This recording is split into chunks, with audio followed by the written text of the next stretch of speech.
membangunkan kami sehat jiwa yang kuat. Sebelum kami lebih jauh melangkah dalam hidup kami, tetap rindu tuntunan Tuhan. Firman-Mu adalah kekuatan Allah yang menyelamatkan setiap orang, yang memberikan kekuatan, kemampuan, bahkan petunjuk bagi kami. Itulah sebabnya kami bersyukur pagi hari ini, karena berkat dan anugerah Tuhanlah kami boleh ada sebagaimana ada pada pagi hari ini.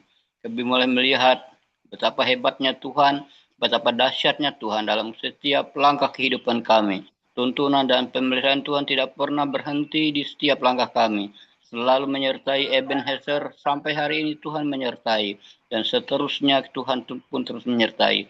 Sebab Engkau bagi tiang awan di siang hari dan tiang api di malam hari yang menuntun kami semua dalam langkah-langkah kehidupan ini.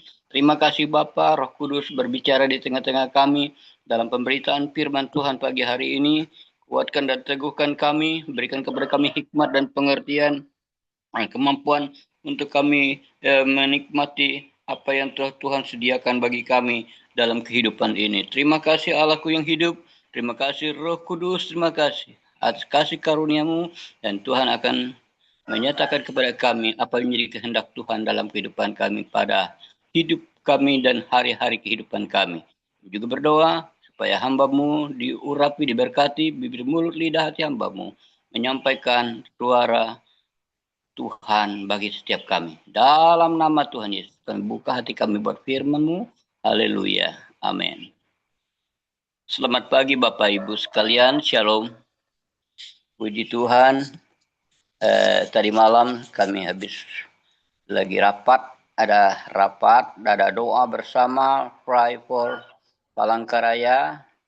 Dan saya menerima telepon dari salah satu rekan kita yang sebenarnya bertugas hari ini. Dia bilang saya sudah telepon pengurus pusat KFI, tapi rupanya belum diangkat-angkat HP saya. Jadi saya telepon Bapak dulu, nanti Bapak konfirmasi dengan pusat. Oke, saya bilang, ini saya setelah kegiatan kami, saya WA Pak Raffles, Ibu Anita, dan Ibu Barita. Rupanya semua respon dan kasih tahu bahwa belum ada pengganti daripada Maris, sehingga ditawarkan kalau Pak Suryadi siap.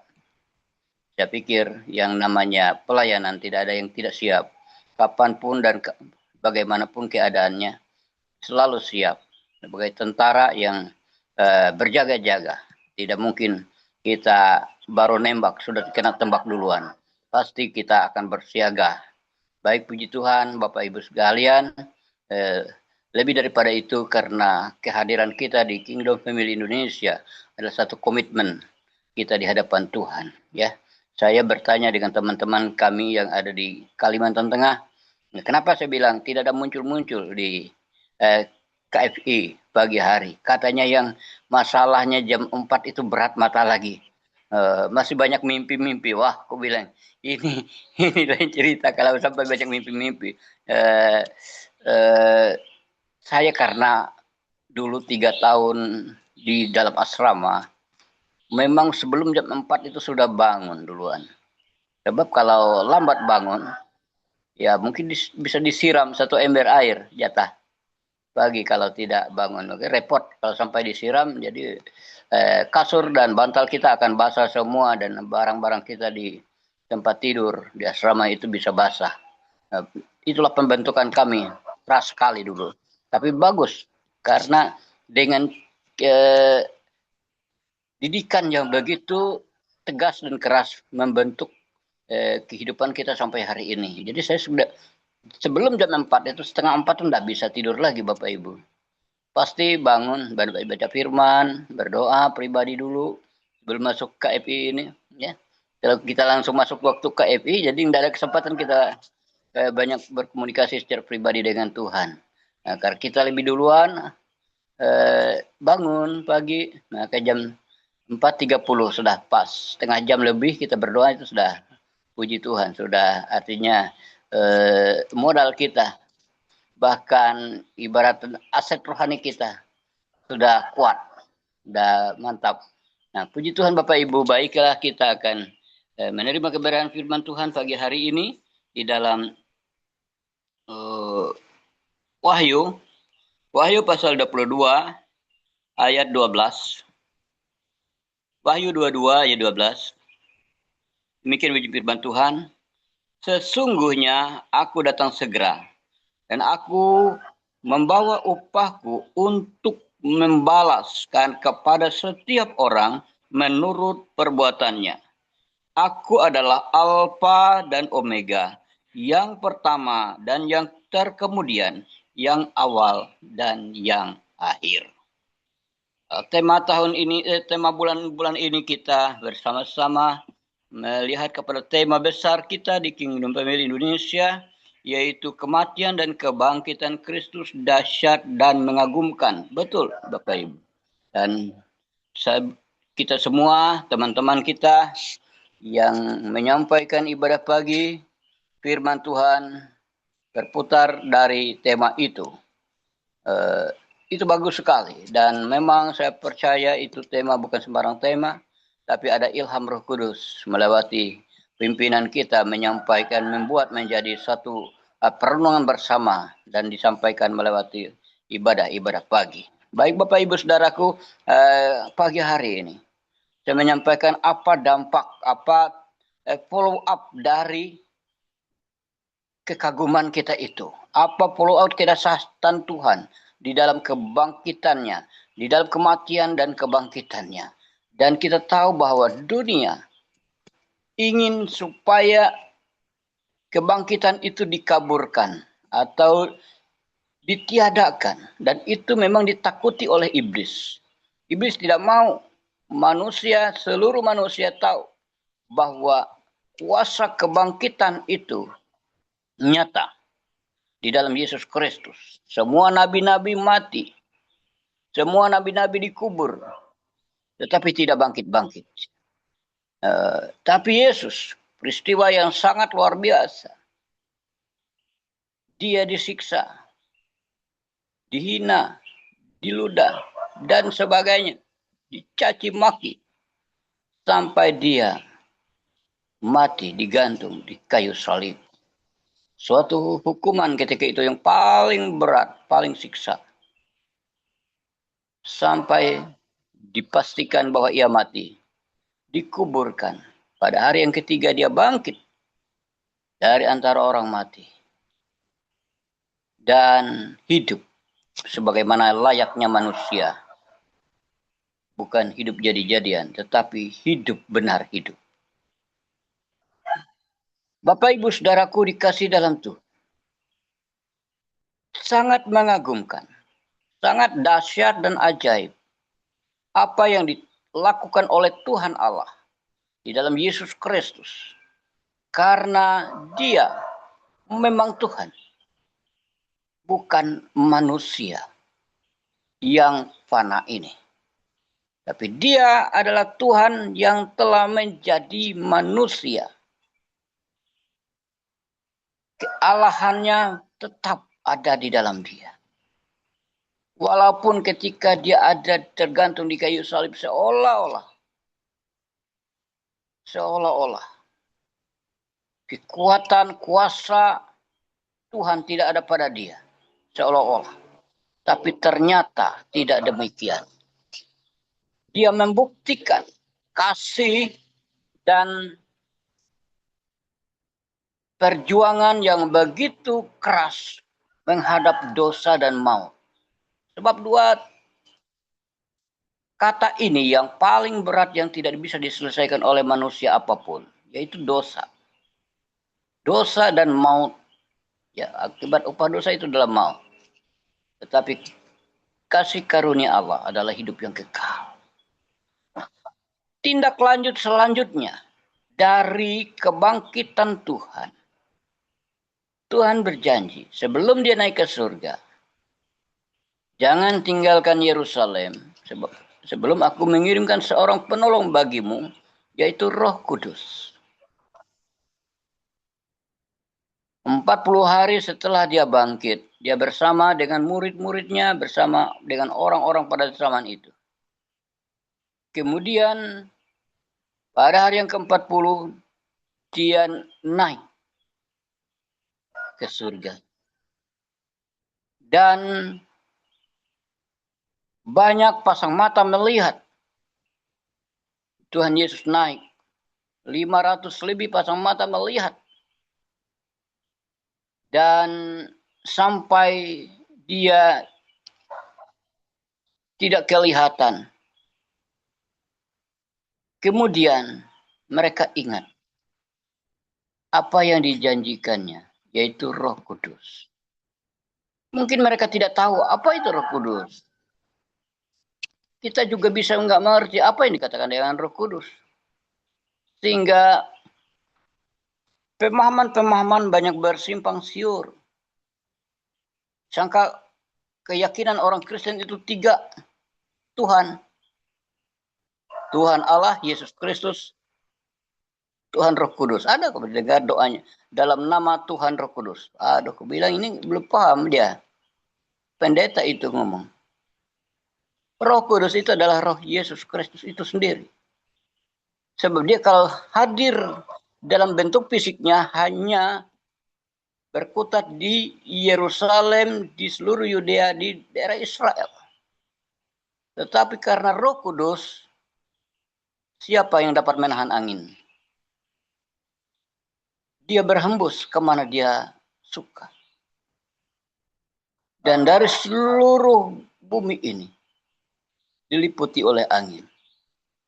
Begitu juga Roh Kudus dilambangkan dengan angin, dengan api, dengan minyak, dengan burung merpati.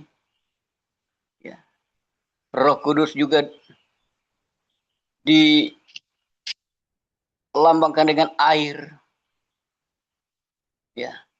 Jadi ini tidak dapat disamakan dengan manusia biasa. Dia adalah roh Allah itu sendiri. Roh Yesus Kristus itu sendiri. Dan ini dijanjinya kepada kita. Pada hari Pentakosta, hari ke-50, setelah Yesus bangkit, naik ke surga, dan 10 hari setelah itu terjadi pencurahan Roh Kudus. Saya sudah sampai di daerah Sinekel, di mana tempat itu adalah terjadi pencurahan Roh Kudus pertama itu. Sehingga murid-murid Yesus dan orang-orang pada waktu itu semua dipenuhi oleh Roh Kudus. Ada yang mengintip, mereka berkatakan, oh itu murid Yesus itu mabuk anggur. Pengikut Yesus itu mabuk anggur, tapi tidak. Kami tidak masuk mabuk anggur, masa ini masih jam pagi, nggak mungkin kami mabuk anggur, kata Petrus. Sehingga setiap orang yang mengintip keadaan mereka dipenuhi dengan lidah-lidah api. Dari hari itu terjadi kegerakan yang luar biasa. Nah inilah Bapak Ibu Saudaraku yang memampukan gereja Tuhan sampai hari ini. Terus berkembang, terus bergerak, terus berinovasi, bahkan terus memberitakan kabar baik ini. Karena dorongan, karena kekuatan dari Roh Kudus dalam hidup orang percaya. Tanpa Roh Kudus tidak mungkin kita bisa bertahan di dalam pergumulan dunia yang semakin berat hari-hari ini. Tekanan-tekanan, bahkan pencobaan-pencobaan. Iman kita betul-betul diuji sedemikian rupa. Tapi karena Roh Kudus, inilah yang memampukan kita. Janji Tuhan pertama adalah Roh Kudus. Kita menantikan kalau belum menerima. Kalau sudah menerima, kerjakan terus pekerjaan Roh Tuhan itu dalam kehidupan kita. Yang kedua, janji Tuhan. Makanya kalau janji pasti kita menanti. Ya. Di dalam Yesaya mengatakan bahwa orang yang menantikan Tuhan diberikan kekuatan seperti kekuatan pada sayap burung Raja Wali. Jadi burung Raja Wali itu melihat badai, angin badai yang deras kuat itu bukan takut dia, malah itu yang dia cari. Sehingga kekuatan terbangnya lebih kencang lagi karena pengaruh badai. Burung Raja Wali, dia selalu membuat tempat sarang di tempat bukit yang tinggi dan juga pohon yang tinggi. Artinya, orang yang menantikan Tuhan itu memang hidup di dunia, tetapi pikirannya, perasaannya, imannya memiliki tempat yang paling tinggi, yaitu surga. Burung Raja Wali juga mengasihi pasangan hidupnya, dia tidak bisa tinggalkan. Walaupun ada yang lain-lain lagi, tidak mungkin dia tinggalkan pasangan dia dari awal sampai akhir hidupnya. Artinya begitulah Yesus Kristus Tuhan kita. Mengasihi gerejanya. Mengasihi kita semua. Tidak mungkin dia tinggalkan. Kita adalah mempelai perempuan Kristus yang didandan dan siap menyambut kedatangannya sebagai mempelai pria surga. Kemudian kita tahu burung Raja Wali. Zaman-zaman dulu dia membawa kabar kepada raja-raja, kepada orang-orang yang tertentu untuk menyampaikan surat. Artinya Yesus Kristus menyampaikan kabar baik, kabar surgawi, kabar keselamatan. Dan burung Raja Wali itu dia tidak punya empedu. Dia tidak memiliki kepahitan dalam hidupnya. Saya percaya inilah teladan kita menjadi murid Kristus, menjadi sama seperti Kristus. Tidak ada kepahitan. Walaupun dia disiksa, dihina, dicaci maki. Tapi Tuhan Yesus katakan, ampunilah mereka. Bapa, ampunilah mereka karena mereka tidak tahu apa yang mereka perbuat. Mereka tidak tahu apa yang mereka lakukan. Ya, dunia ini tidak tahu apa yang mereka lakukan. Mereka sangka kejahatan, menghambat kekristenan, merusak gereja dan sebagainya. Itu baik menurut mereka. Tapi tidak tahu apa yang mereka perbuat itu salah. Nah, Bapak Ibu Saudaraku, Roh Kudus yang dijanjikan Tuhan itu pasti turun atas kita semua. Dan selanjutnya apa yang dikasih oleh Tuhan? Janji Tuhan kalau kita menantikan Tuhan,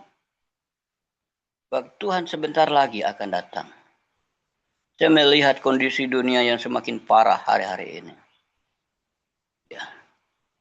Semua tidak semakin baik, tapi hanya keadaan baik-baik saja. Ada banyak pergumulan hari-hari ini. Siapapun ahli ekonomi, ahli politik dan sebagainya, semuanya punya tanggung jawab besar. Sehebat apapun orang mengatur ekonomi, tidak bisa diselesaikan. Katanya kalau saya menjadi pemimpin, saya akan memberantas korupsi. Ternyata semakin merajalela soal korupsi. Dan apa yang dialami oleh bangsa kita hari ini adalah akumulasi dari berpuluh-puluh tahun yang lalu.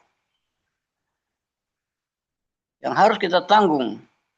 Bahkan anak cucu kita menanggung dari hutang. Hutang luar negeri kita ini besar sekali Bapak Ibu. Berapa ribu triliun. Siapa yang menanggungnya? Ya kepala-kepala orang Indonesia yang masih hidup. Nah, oleh sebab itu Bapak Ibu Saudaraku tidak baik-baik saja. Nah, Tuhan berjanji. Jika Roh Kudus turun ke atas kamu, maka kamu akan menjadi saksiku. Rasul 4 1 ayat 8. Dari Yerusalem dulu. Yudea, kerajaan Yudea. Samaria, kerajaan terkontaminasi dengan bangsa-bangsa kafir, dan sampai ke ujung bumi. Dimanapun kita berada itu ujung bumi bagi kita. Kita akan tetap menjadi kesaksian bagi Yesus Kristus. Nah, selanjutnya Tuhan berjanji dia akan pasti datang kembali. Apa tujuan dia datang? Dia menjemput orang-orang kekasihnya. Dunia ini dalam kacau balau nanti. Terutama bangsa-bangsa akan menyerang Israel. Bayangkan Bapak Ibu. Israel. Dari segala penjuru. Dari timur, dari barat, dari utara, selatan. Menjepit Israel. Israel tidak akan berdaya. Tetapi orang-orang kepunyaan Tuhan. Orang-orang kudusnya.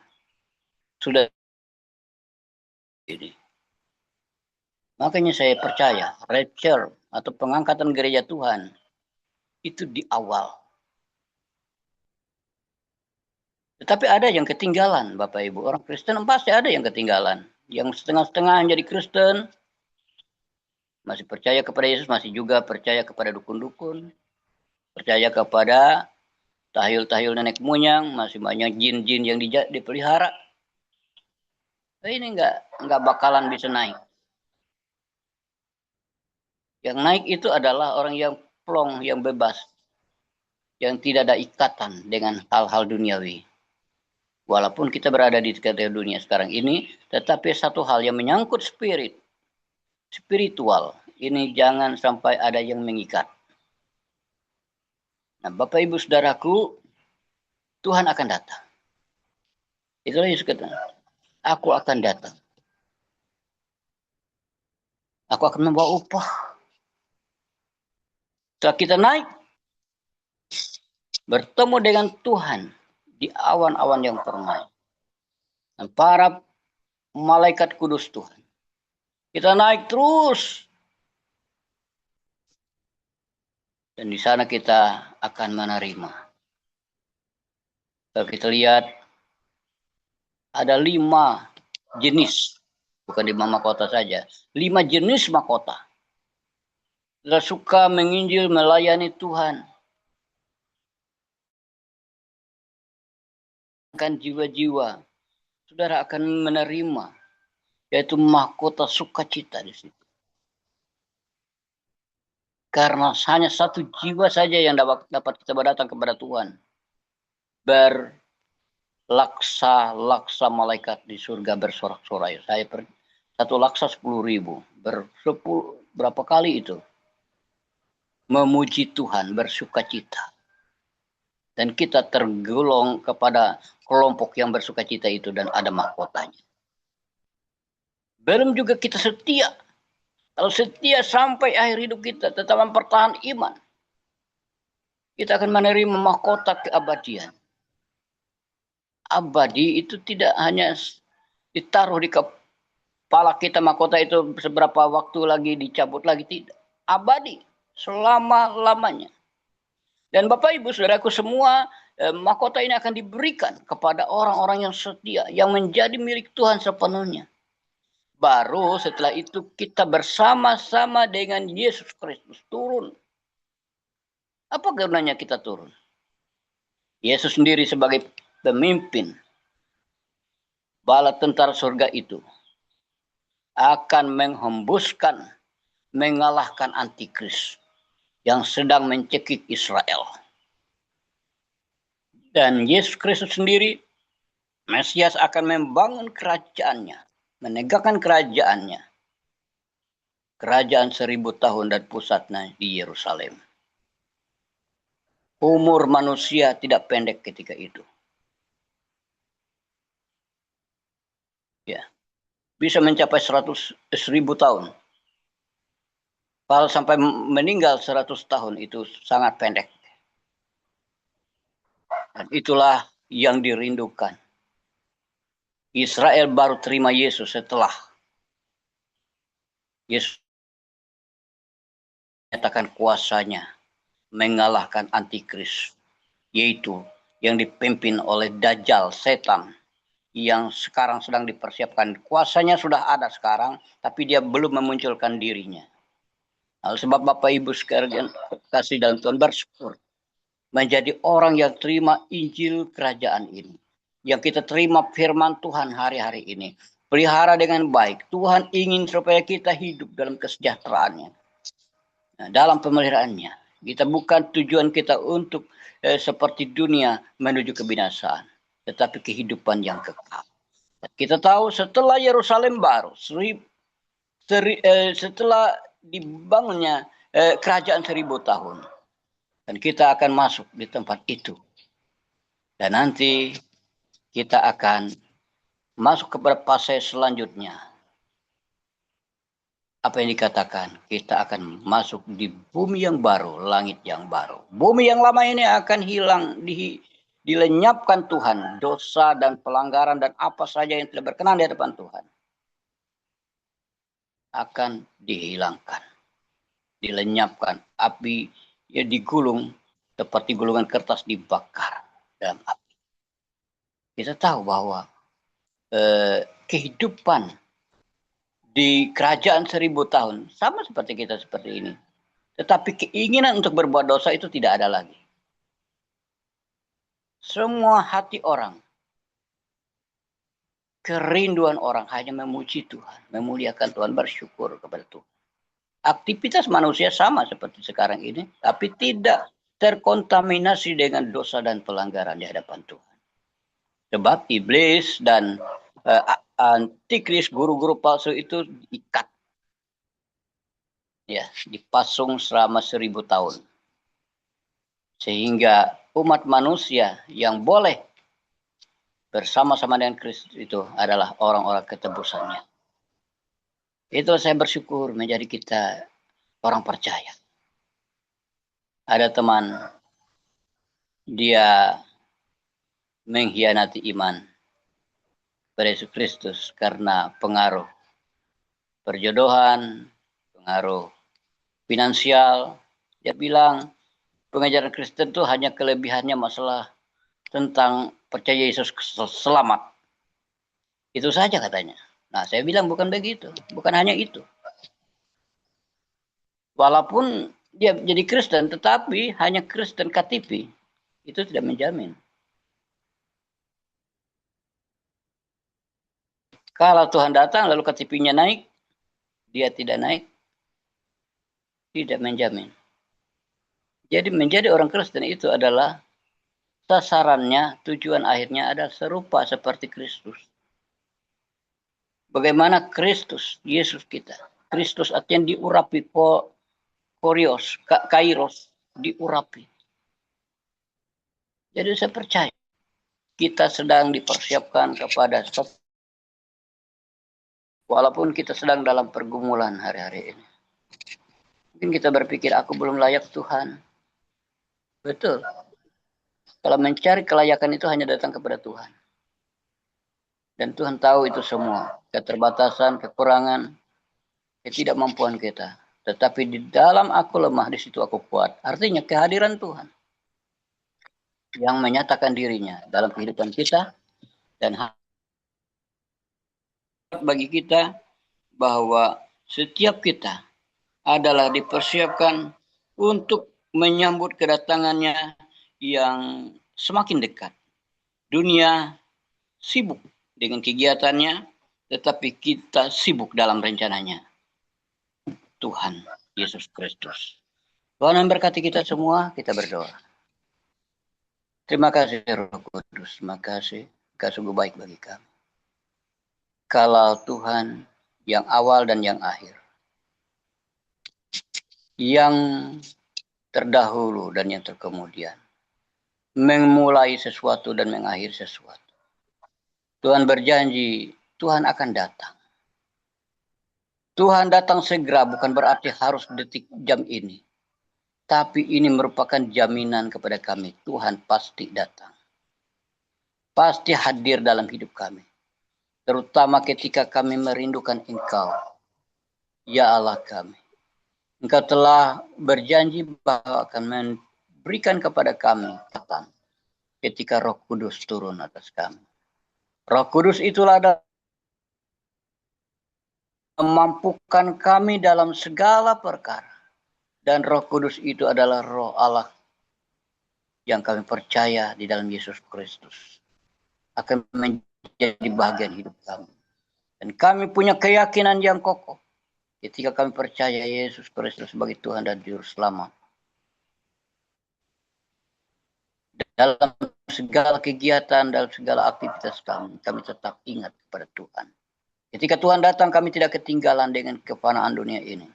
Tapi kami akan terbang naik, terbang tinggi, mengatasi awan-awan dan bertemu dengan Tuhan. Sukacita yang besar, kegirangan yang besar, bertemu dengan Tuhan di angkasa. Naik ke tempat kudus Tuhan, menghadap Tuhan, tahta putih.